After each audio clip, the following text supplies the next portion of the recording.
हम लाते हैं top news, आपके फेवरेट टॉक शोज और अनलिमिटेड एंटरटेनमेंट सिर्फ यूट्यूब पर। अगर आपने अभी तक हमारा चैनल सब्सक्राइब नहीं किया तो अभी सब्सक्राइब करें और बेल आइकॉन को क्लिक करके हमारी लेटेस्ट वीडियोस के बारे में अपडेट जानें। सब्सक्राइब कीजिए और हम आपको लिए चलेंगे आपकी फेवरेट वीडियो की तरफ। आज़म का हुआ है, वो वज़ीर आज़म बन सकते हैं कि नहीं, मुंतखब हो सकते हैं नहीं, लेकिन पाकिस्तान मुस्लिम लीग नवाज़ ने अपना ऐलान कर दिया है और मियां नवाज शरीफ ने कहा है कि अगर कोई उम्मीदवार होगा तो वो शहबाज शरीफ साहब वज़ीर आज़म के उम्मीदवार होंगे। शहबाज शरीफ साहब भी बड़े खुश हैं और इस ऐलान के ऊपर बल्कि वो दुआएं मांगते फिर रहे हैं। तो आज जो सहाफ़ियों के साथ उनकी गैर रस्मी गुफ्तगू थी, वैसे तो रस्मी थी काफ़ी, लेकिन उसमें जो उन्होंने अपना फ़र्ते जज्बात का इजहार किया है वो मैं आपके साथ ज़रूर शेयर करना चाहती हूँ। ज़रा सुनिएगा, जब उनसे सवाल पूछा गया कि वो वज़ीर आज़म के कैंडिडेट हैं तो उन्होंने क्या जवाब दिया। वज़ीर आज़म के लिए उम्मीदवार होंगे, ये अल्लाह आपकी ज़ुबान मुबारक करे।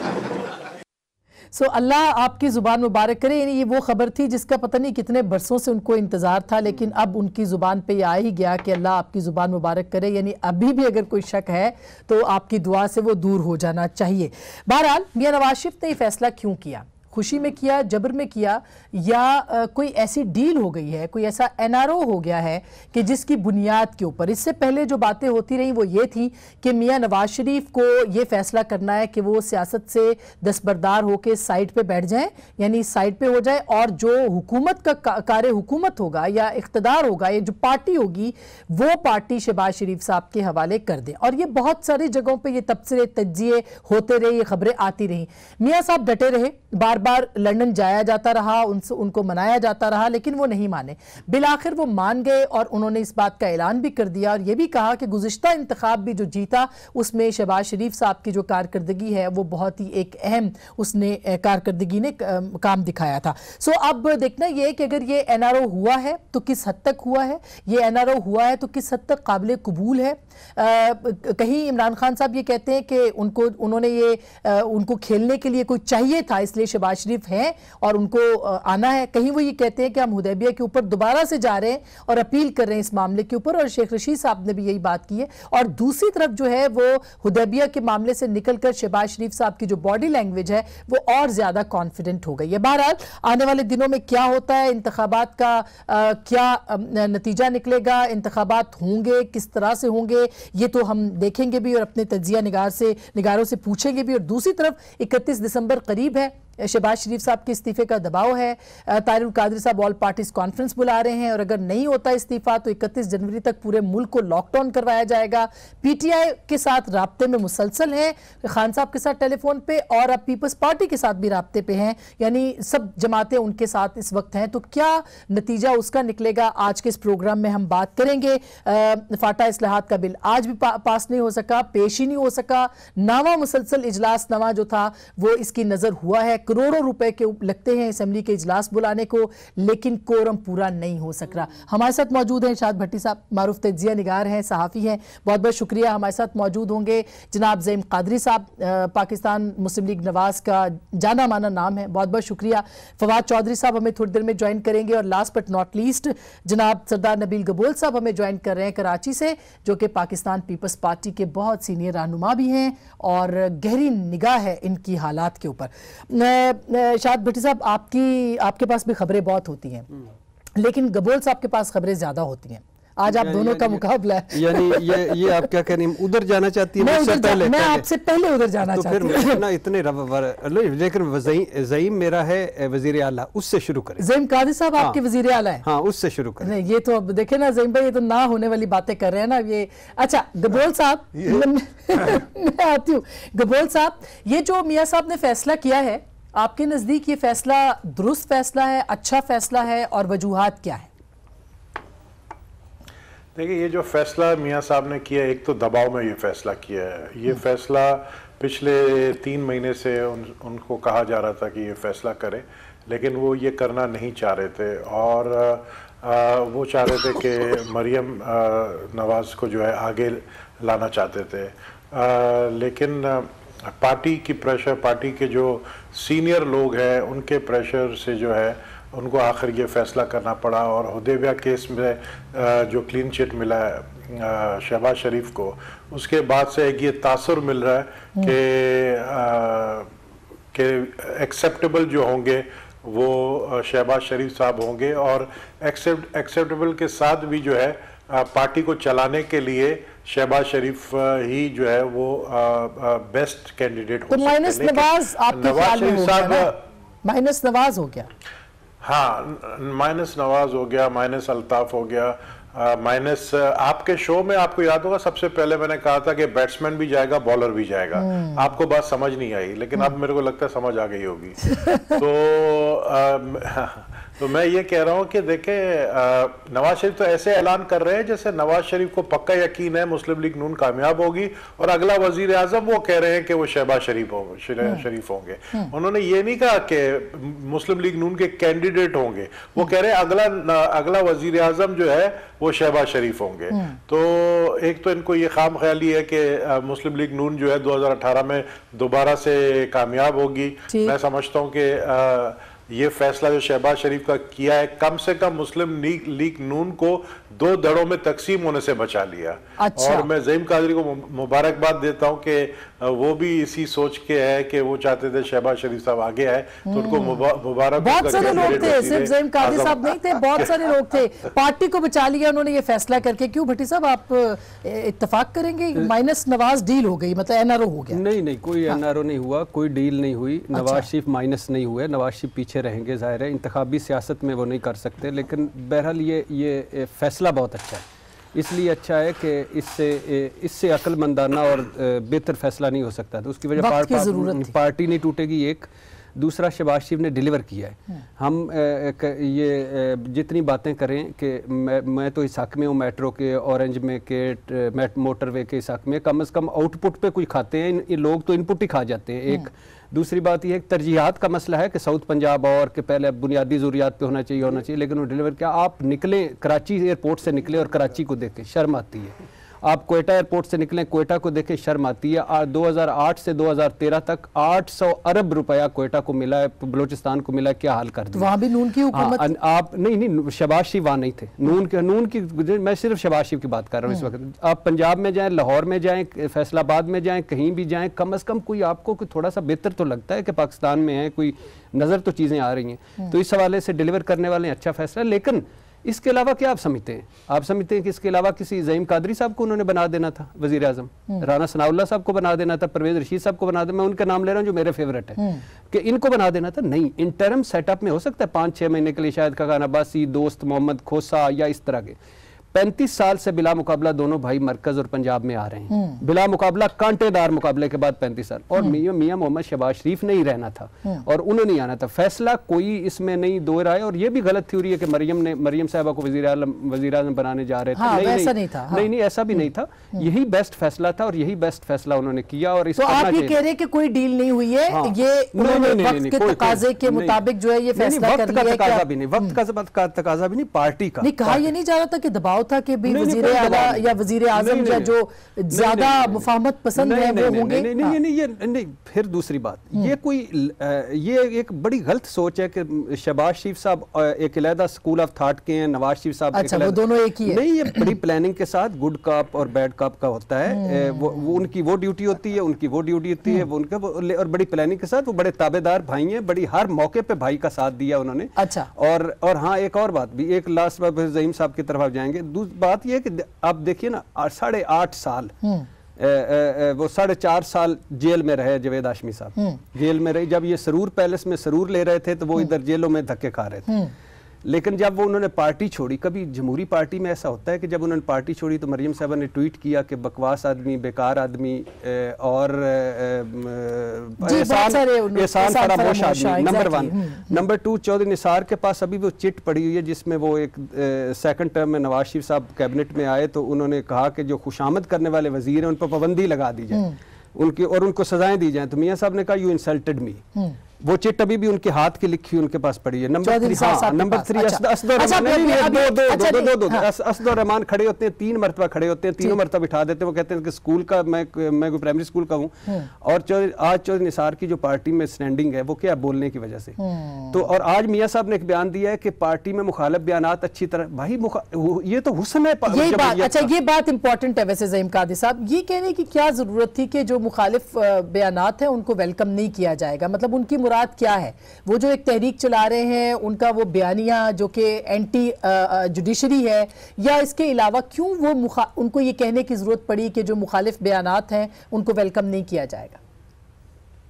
भट्टी साहब मेरे बड़े प्यारे भाई हैं और बहुत ही ज़्यादा सही बात इन्होंने की। एक तो उन्होंने वाज़ी तौर पे कहा कि कभी ज़िंदगी में कोई ये ना सोचे कि मियाँ मोहम्मद नवाज शरीफ और मियाँ शहबाज शरीफ अलग हो सकते हैं। बिल्कुल ठीक, बिल्कुल। ये बहुत बड़ी खाम ख्याली है लोगों की। मियाँ मोहम्मद शहबाज शरीफ मियाँ नवाज शरीफ को अपने वालिद की जगह समझते हैं और मैं गवाह हूँ क्योंकि अब काफ़ी देर हो गई है। वो और बात है कि उस देर में जो है वो कुछ ज़्यादा सुन लेने की वजह से इंसान कुछ परेशान भी होता है, लेकिन बहरहाल उस घर में एक तफरीक का कोई निज़ाम मौजूद ही नहीं है। मियाँ मोहम्मद नवाज शरीफ की ज़ात मियाँ शहबाज शरीफ के लिए अपने बच्चों, अपने ख़ानदान और दुनिया की हर चीज़ से ज़्यादा साहब, वो जो हमजा शहबाज साहब ने एक इंटरव्यू दिया था और बड़ा अच्छा इंटरव्यू दिया था, वो तो क्या बताता है कि बहुत सारे इख्तलाफात मौजूद हैं।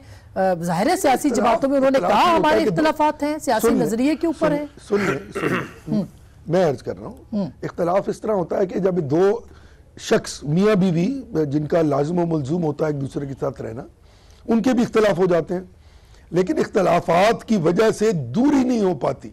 ये हमारे दुश्मनों को हमेशा बड़ा शौक रहा कि किसी तरह ये दोनों भाई अलहदा हो जाएं, क्योंकि ये तो दुआओं पे आ गए ना लोग कि दुश्मन की तोपों में कीड़े पड़ जाएं और ये अलहदा हो जाएं। भट्टी साहब ने बहुत खूबसूरत तज्ज़िया किया और मुझे नहीं इल्म कि इनको किसने ये बातें बताई हैं और बिल्कुल दुरुस्त बताई हैं। जहाँ तक ताल्लुक है पार्टी का, अभी भी देखें पार्टी जो है वो इस बात पे कन्विंस्ड है कि 2000 मेरा आज से 3 माह पहले का एक इंटरव्यू है, वो क्लिप भी मौजूद है। पार्टी कन्विंस्ड है इस बात पे कि मियाँ मोहम्मद नवाज शरीफ की ज़ात जो है वो लोगों के दिलों के साथ इस वाबस्तगी की के मयार और ऊंचाई पे है कि लोग उसके बगैर किसी को तस्लीम ही नहीं करते। ये पॉसिबल ही नहीं है कि मियाँ नवाज शरीफ के कहे बगैर वो मियाँ शहबाज शरीफ को या खाकान अब्बासी को या किसी को तस्लीम कर लें, क्योंकि वो ये समझते हैं कि उस शख्स ने इस मुल्क के लोगों के साथ हो गई। ये तो फिर सही है। वो फिर जो हुदैबिया का फैसला जब आया है तो इसका मतलब ये है, बहुत सारे लोग इसको कह रहे हैं कि जी बैलेंसिंग फैक्टर है जो कुछ भी है, इसका मतलब तो ये हुआ ना कि शहबाज साहब जो है वो नवाज शरीफ साहब से बेहतर है। इसका मतलब तो ये हुआ ना कि उनके ऊपर तो कोई इस वक्त एलिगेशंस नहीं है, उनके ऊपर कोई इल्जाम नहीं, बिल्कुल भी नहीं। एक नहीं कोई इल्जामात तो इस हुदैबिया में सब लोगों पे थे ना। अगर खुदा ना खास्ता इसमें कोई इस तरह का फैसला आता तो नवाज शरीफ साहब भी इससे अलहदा नहीं थे और शहबाज शरीफ साहब भी अलहदा नहीं थे। तो मैं एज पार्टी पर्सन नहीं बोल रहा, एज ए तज्जिया निगार कभी हमें भी सुन लिया करें। नहीं, आपको कैसे हम तज्जिया निगार मान लें? आप तो सियासी वर्कर है सर, ये कैसे हो सकता है हम आपको तज्जिया निगार मान लें?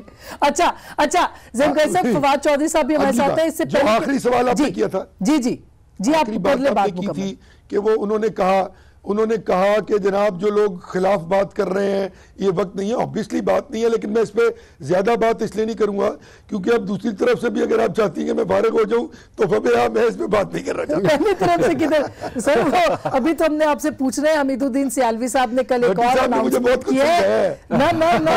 मुझे बहुत कुछ समझाया है, मेरा वजीर आ रहा है पॉलिटिक्स में आहिस्ता आहिस्ता। अच्छा फवाद चौधरी साहब, आखिरी जुमला नहीं सर, एक सेकंड मैं फवाद से पूछ लूं, अभी स्टूडियो आपके साथ भी होंगे लेकिन मैं उनसे फोन पे इस वक्त तक पूछ लूं। फवाद चौधरी साहब, आपको लगता है कि शहबाज शरीफ साहब का फैसला अच्छा फैसला हुआ है? खान साहब कह चुके हैं कि उनको भी खेलने का मजा आएगा, मैदान में कोई कैंडिडेट होगा, आप इसको किस नजर से देखते हैं इस फैसले को?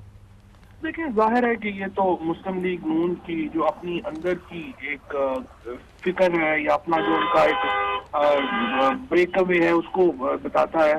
इससे 2-3 चीज बातें जाहिर होती हैं। एक तो जाहिर है कि मरियम नवाज शरीफ साहिबा जो हैं वो मुतासर नहीं कर सकी PMLN के कैडर को, लीडरशिप को, लिहाजा उन्होंने फैसला किया है कि उनको जो है वो फिलहाल सियासत में उनकी जगह नहीं बनती और शहबाज शरीफ साहब को सामने जो है वो लाया गया है।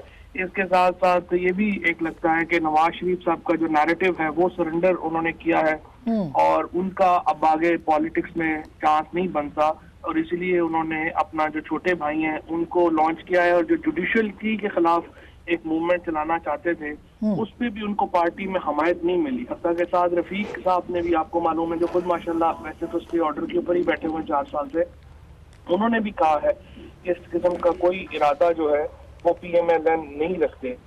तो लिहाजा लगता यही है कि नविश्ता दीवार पढ़ लिया है नवाज शरीफ साहब ने और आप एक उन्होंने एस्टेब्लिशमेंट को एक समझें कि जो वो कहते हैं कैरेट एंड स्टिक पॉलिसी के तहत आप कैरेट दिखाइए हम शहबाज शरीफ साहब को आगे कर रहे हैं तो जरा मेहरबानी करें हमारे केसेस के ऊपर हाथ हल्का रखें, इससे ज्यादा तो इसकी कोई अहमियत नहीं।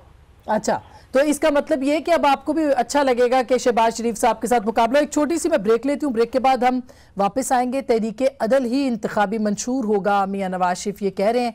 किस तरह से वो ये मंशूर बनाएंगे, क्योंकि अब लॉन्ग मार्च की भी खबरें आ रही हैं। ब्रेक के बाद इस पर बात करेंगे। नाज़रीन एक दफा फिर आपको खुश आमदीद कहते हैं। तो कोई NRO नहीं हुआ गबोल साहब, जो इरशाद भट्टी साहब कह रहे हैं कि कोई डील नहीं है, कोई NRO नहीं है, एक अच्छा हकीकत पसंदाना फैसला, इसके अलावा कुछ नहीं। सर मुझसे पूछ रही हैं? जी जी आपसे। नहीं, NRO देखिए NRO तो हो चुका, तो NRO की ही एक सूरत है ये। आप इसको NRO ना कहें तो बेहतर है, क्योंकि देखें पहले तो हालात ये थे कि ये जो बिल है पास नहीं हो रहा था आपके इलेक्शन के रिफॉर्म्स के, जिसकी वजह से हल्का बंदियां जो है वो नहीं हो पा रही थी। बहुत अनसर्टेनिटी थी। आप देखें आर्मी चीफ को आना पड़ा सेनेट कमेटी में, और वहाँ पर आकर उन्होंने यकीन दहानी कराई है पार्लियामेंट को कि ये जो अनसर्टेनिटी है उसको ख़त्म करने के लिए कि इलेक्शंस टाइम पर होंगे, और आप देखें कि बिल उसी दिन पास हो गया। तो मैं समझता हूँ कि इसमें ये तो आपकी पार्टी ने किरदार, वो आपकी पार्टी सामने नहीं आ रही थी ना गबोल साहब, फिर वो आपकी पार्टी के जो मुतालबे थे वो भी सामने नहीं नजर नहीं आ रहे थे, फिर अचानक वो भी पूरे हो गए। तो ये तो फिर पीपल्स पार्टी का कोई NRO हुआ है सर? देखिए मैं समझता हूँ पीपल्स पार्टी को बहुत सारे लोग जो है अंडर एस्टिमेट कर रहे हैं, और पीपल्स पार्टी ने ही ये बिल पास करवाया। आपकी बात बिल्कुल, और अगर हम चाहते तो ये बिल पास नहीं हो सकता था, लेकिन हम चाहते थे कि इलेक्शन टाइम पर हो। हम नहीं चाहते थे कि इंटरम सेटअप कोई 3 साल का आ जाए। जो जी हमने जो है ये बिल पास कराया, और अब हमें ये उम्मीद है इंशाल्लाह कि इलेक्शन जो है वो टाइम पर होंगे। अब ये कि ये जो तहरीक चलाने की बात है अदलिया के खिलाफ, जो नवाज शरीफ साहब कह रहे हैं कि हम अदलिया के खिलाफ तहरीक चलाएंगे, बेहतर ये है कि इस तहरीक को तब्दील कर दे, इलेक्शन का कैंपेन चलाएं। और ये कहना कि तहरीक ही जो कि मैंने चैलेंज किया, वो इंतखाबी मुहिम, वो तहरीक ही मंशूर बनेगा, तहरीक अदल या तहरीक इंसाफ। देखें मंशूर पर दोनों नहीं, मंशूर 2 होना चाहिए। एक हुदैबिया केस का जो उनके फेवर में आया उसकी ये तारीफ करें, और एक जो नवाज शरीफ के खिलाफ फैसला है पनामा का उसकी ये बुराई करें। तो कैसे हो सकता है कि एक तरफ आप तारीफ कर रहे हैं, एक तरफ आप बुराई कर रहे हैं, और आपने अदलिया को निशाना बनाया हुआ है? ये बात तो फिर कैसे तहरीक चलेगी? वो तहरीक अदल जो है, नहीं तहरीक नहीं चलेगी, तहरीक बिल्कुल नहीं चलेगी। लेकिन तो फिर ये NRO है? आप नहीं बिल्कुल भी नहीं। मियाँ साहब का आप प्रॉब्लम नहीं समझ रहे कि मियाँ साहब क्या करें, कि जो उन पे लगा है, इल्जाम लगे हैं या जो जिस पे नायल हुए, क्या वो इस दाग के साथ माजी का हिस्सा बन जाए? एक सियासी लीडर क्या करता है? उनको अपना सियासी लीडर नैरेटिव देना है अपने वोटर को। दूसरी तरफ ये इलेक्शन पनामा की छतरी तले लड़े जाएंगे। एक तरफ इमरान खान अपनी अहलियत का सर्टिफिकेट, ईमानदारी का सर्टिफिकेट, और कहेगा कि देखो मैंने करप्शन बेनकाब की। दूसरी तरफ मियां साहब, दूसरी तरफ उनको कोर्ट ने कहा है कि वो सादिक और अमीन। हाँ, दूसरी तरफ मियां साहब क्या कहेंगे? मियां साहब कहेंगे इमरान खान ठीक कह रहे हैं। भाई वो यही कहेंगे ना। मियां साहब की कामयाबी यह है कि सारे प्रोसेस को शक में डाला जाए कि ये ठीक नहीं हुआ, ये गलत हुआ है, इंतसाब नहीं इंतकाम हुआ है, मुझे टारगेट किया गया। वो कामयाब हो रहे हैं? बड़ी उन्होंने बड़ी मुनज़्ज़म तरीके से चीफ जस्टिस साहब को क्या बाबे की देने की जरूरत पड़ गई थी, ज़ेर असर आए ना। तो हालांकि जेंटलमैन आला अदलिया के को नहीं देना चाहिए था इस तरह, उनको नहीं आना। तो अदालतें तो मेरिट पे फैसले करती हैं, हुदैबिया में बहुत इफ्स एंड बट्स हैं जैसे इमरान खान के केस में, लेकिन दोनों फैसले हमें कबूल है बिल्कुल कि वो भी कबूल है वो भी कबूल है। तो मियां साहब को एज ए सियासी लीडर, पॉलिटिकल लीडर, ये शक में उनकी कामयाबी यही होगी कि शक में डाल के अपने वोटर को कन्विंस करें कि ये गलत हुआ है। अच्छा, तो फवाद ये तो फिर इसका मतलब है कि ये तो मियां साहब की फेवर में चीजें जा रही हैं, ये उनके खिलाफ तो नहीं जा रही अगर देखा जाए। और अगर वो तहरीक अदल को चलाते हैं, अपनी इंतखाबी मुहिम का हिस्सा बनाते हैं मंशूर का, तो ये तो वो मतलब विनिंग सिचुएशन में भी आ सकते हैं। देखिए, पहली बात तो यह है कि पाकिस्तान के तमाम लोगों को बेवकूफ समझना तो मेरा ख्याल मुनासिब नहीं होगा। यानी एक 30 साल आप हुकूमत में रहे और सिर्फ आप अपने ही केस को समझें कि वो उसमें मेरी मर्जी का फैसला नहीं आ रहा तो इसके लिए पूरी तहरीक चलानी चाहिए और लोग सारे के सारे मेरे पीछे आ जाए, तो ये तो मेरा ख्याल काफी बचकाना बात है। ना इसका कोई इम्कान है। 134 दिन ये केस सुप्रीम कोर्ट में चला है, 60 दिन JIT में चला है, इसी बिची का लोगों को पता है। अब ये जो तहरीके अदल है ये बुनियादी तौर के ऊपर करप्शन बचाओ मुहिम का हिस्सा है। उसकी वजह यह है कि आप देखें कि प्रोसिक्यूशन एविडेंस तकरीबन खत्म होने वाली है और हम देख रहे हैं कि इसमें अब सिर्फ इन्होंने अपनी डिफेंस एविडेंस पेश करनी है और प्रोसिक्यूशन एविडेंस ये है कि आपके बेटे 16 कंपनीज में 3 अरब रुपए की ट्रांजेक्शन हुई है, उनके पैसे किधर कहाँ से आए। और नवाज शरीफ साहब की वीडियो अगर आपके पास है तो वो जरूर चलाएं, जिसको उन्होंने कहा कि जी ये अगर नहीं है मेरे पास जवाब तो आपको क्या तकलीफ है। ये तो कोई दिफा नहीं है। लिहाजा जो नवाज शरीफ साहब की ये स्ट्रेटजी है कि दिफा की एविडेंस नहीं है, लिहाजा बेहतर है कि हम मामले को अदलिया को मुतनाज़ा कर दें और लगे कि अदलिया चूंकि मुतनाज़ा है इसलिए हमारे खिलाफ फैसला नहीं। और क्या ये वो कामयाब होंगे इस पे कि नहीं? ज़हीम कादरी साहब, क्यों आप अदलिया को मुतनाज़ा कर रहे हैं?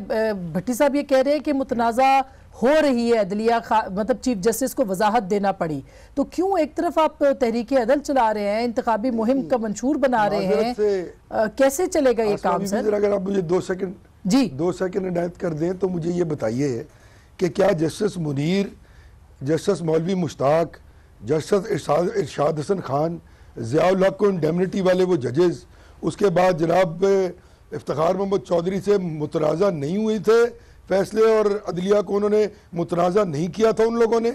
उसके बाद जस्टिस चौधरी जिनके साथ आप खड़े थे, कहना चाहता हूँ जिस जस्टिस चौधरी के लिए आपने तहरीक चलाई, वो बिल्कुल हमें नहीं इल्म था कि वो ये करेंगे, हमें क्या लिखा हुआ था कि वो ये करेंगे। जहां तक ताल्लुक है बीबी तहरीक अदल का, तो इस मुल्क में पिछले 70 बरस से हर चीफ जस्टिस अपने अलविदाई तकरीब पर यह बात कहता रहा कि मुझे इस मुल्क में जुडिशल रिफॉर्म्स की ज़रूरत थी, मैं करना चाहता था लेकिन मैं कर नहीं पाया।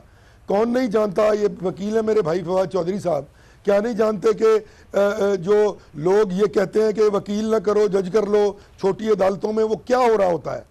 किसको नहीं? वो जज तो फिर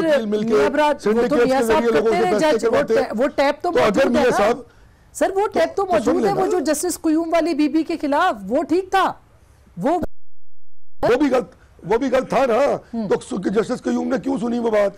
अर्ज ये है कि इस बात पर आज एक फैसला किया है मियां नवाज शरीफ ने कि एक तो उनके फैसलों का इस तहरीक से कोई ताल्लुक नहीं है, ये जोड़ा जा रहा था कि इस मुल्क में अगर कोई रिफॉर्म होने जा रहा तो ना जाए। और वो अगर कोई एक आदमी लीडर एक बात कर रहा है कि मैं इस मुल्क में जुडिशल रिफॉर्म्स की बात करके इस सिस्टम को दुरुस्त करूंगा जिसमें 70 साल से हर बंदा मातम कर रहा है, अब लोगों ने उसको कह दीजिए तो अपने लिए जुडिशल रिफॉर्म्स तो मैं नहीं समझा सकता। सिविलियन बालादस्ती की बात करें मियां साहब, जब उनको खुद निकाला गया है तो वो कहते हैं कि अब हम सिविलियन बालादस्ती के लिए लड़ेंगे। सिविलियन बालादस्ती इसलिए कि सिविलियन बालादस्ती नहीं रही ना, 5 मार्शल लॉ नहीं लगे इस मुल्क में, मैंने लगाए थे, मैं जेलों में गया था बीबी, आपको तो अब याद होगा। आप भी काली पट्टी बांध के खज्जल हो रही होती थी सड़कों पे, तो क्या नहीं, हम तो खज्जल हुए थे डेमोक्रेसी के लिए, जमहूरियत के लिए खज्जल हुए थे ना सर। हम ये तो हम किसी फर्द वाहिद के हुए थे, लोगों ने उसको वोट दे देना है, हम भी जमहूरियत की जंग लड़ रहे थे जी। अब आखिरी जुमला, 2 जुमले मैंने सुन लिए भट्टी साहब, 1 सेकंड। अर्ज ये है कि देखें तहरीक अदल का मकसद बिल्कुल ये नहीं है कि इसमें किसी स्पेसिफिक फैसले की बात की जाएगी। इस मुल्क में उस जुडिशल रिफॉर्म का रोना जो इस मुल्क के नामवर तरीन जजेस लेते रहे हैं। मैं खुद, मेरे बुजुर्ग चीफ जस्टिस रहे हैं, उनकी किताब है जजेस इन पॉलिटिक्स, वो पढ़ लीजिए, आपको पता लग जाएगा क्या करता था जनरल जिया जजेस के साथ और किस तरह रिस्पॉन्ड करते थे वो उसको। तो जनरल जिया भी गलत था, तो फिर आप लोग भी माफी मांगे कि आप जनरल जिया के साथ खड़े हुए थे, मतलब मियां साहब भी माफी मांगे? लिख के मांगी ना, तो वो भी तो मांगे ना कि वो भी जनरल जिया के साथ थे। सर वो इसी जुडिशरी के साथ थे जिसने आईजीआई का अभी तक फैसला नहीं किया। मैं तो नहीं, सुन लेना, मैं तो नहीं था जिया के साथ, मेरा बाप जेल में था जिया के। नहीं आप नहीं थे, मैं आपकी पार्टी की बात कर रही हूं सर, मैं तो आपके मियां साहब की बात कर रही हूं ना। ओ बीबी सुन लेना, जवाब ले लेना। हमने लिख के माफी मांगी चार्टर ऑफ डेमोक्रेसी में, उसकी पूरी दुनिया के सामने मांगी, 10 बदस्ता मांगी, और फिर ये काम ना करने की बात की और नहीं करेंगे। अब अगर आपने किसी की गलती में फांसी लगानी है पुरानी पे, चार्टर ऑफ डेमोक्रेसी के बाद एक मेमो भी आया था, उसके बाद तो हर अहम इदारे के सरबराह को पीपल्स पार्टी के दौर में घर भी भेजा गया था। उस वक्त भी मियां साहब कहते थे, फिर प्राइम मिनिस्टर को भेजा गया था, उस वक्त भी मियां साहब कहते थे। इस पर बात कर रहे, तो ये तो चार्टर ऑफ डेमोक्रेसी के बाद हुआ है सारा कुछ। उसका ये मकसद कतई नहीं था कि नेशनल इश्यूज पर भी हम चार्टर ऑफ डेमोक्रेसी के जरिए जाएंगे। अच्छा, पहली बात ये है आसमा जी कि इनसे पूछने की बात ये है कि जब फैसले जो है इनके खिलाफ हो तो वो जमहूरियत के खिलाफ है, जो फैसला इनके हक में हो वो जमहूरियत के हक में। इन्होंने अपना नाम ही जमहूरियत रखा है, घर में एक दूसरे को जमहूरियत कह के खुश होते रहते हैं। सबसे अगर पाकिस्तान में अगर कोई अमलियत की अलामत है तो वो तो ज़हीम कादरी और इनके लीडर हैं। ये किस मुंह से जमहूरियत और अदलिया की बात करते हैं? ये वो लोग हैं जमहूरियत से फोन किया, अपना ताल्लुक तो बताएं जमहूरियत के साथ। कम है 7 साल, 9 सियासी जमातें आप बदल चुके हैं। इतने बेशरम लोग हैं, इतने बेशरम हैं कि इनको ये शर्म नहीं आ रही कि ये गलत बात है।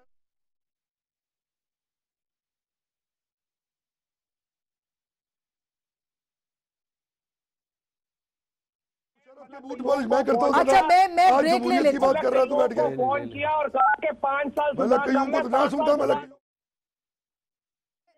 मैं ज़हीम भाई बच्चों वाली बात, ये तो बेशर्मी के इंतहा है कि इनके मुंह से अच्छा फवाद मैं एक छोटी सी ब्रेक ले लेती हूं। ज़हीम साहब मैं एक छोटी सी, मुझे ब्रेक लेने दे। हम जो एक कंस्ट्रक्टिव बात कर रहे हैं और एक पॉजिटिव बात कर रहे हैं कि सिस्टम को आगे कैसे लेके जाना है और सही मानों में जमहूरियत कैसे लानी है।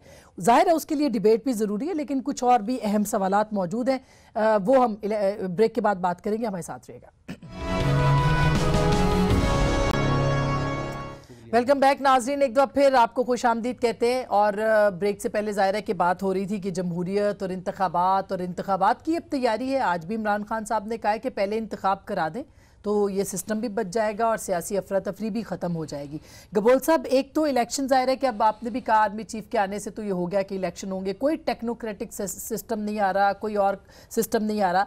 लेकिन अब जो पीपल्स पार्टी और PTI करने वाले हैं ताहिरुल कादरी के साथ मिलके, उसके बाद क्या होगा सर? उसका भी जरा खाका खींचिएगा जरा।